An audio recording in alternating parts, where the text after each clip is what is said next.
ថ្ងៃស្អែកជាថ្ងៃល្អអ្នកខិតរិតល្អទីល្អខែល្អឆ្នាំល្អចំថ្ងៃល្អព្រឹកស្អែកព្រឹកថ្ងៃសុក្រទី10ខែ10ឆ្នាំ2025ចម្រុងចម្រើនភោគៈមានលៀបមានជ័យសិរីសួស្តីវិបុលសុខដល់កូនចៅប្រុសស្រីណាដែលមានរាសីដាក់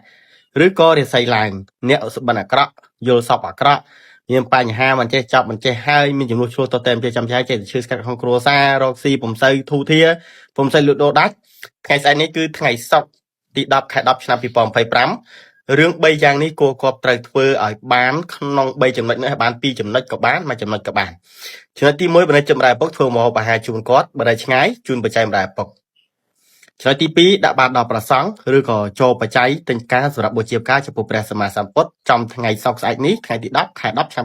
2025ជាអ្នកខត្តរិទ្ធខ្ពស់មានរាសីខ្ពស់មានលៀបខ្ពស់ចំណុចទី3ចំណុចទី3នេះធ្វើម្ហូបអាហារជូនប្តីខ្លួនឯងក៏បាន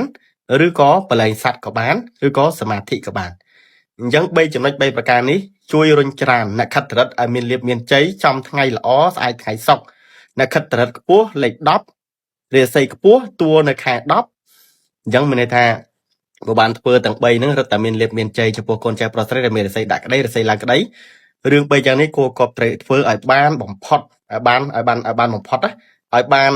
ចាំងតិចបំផុត2ឬក៏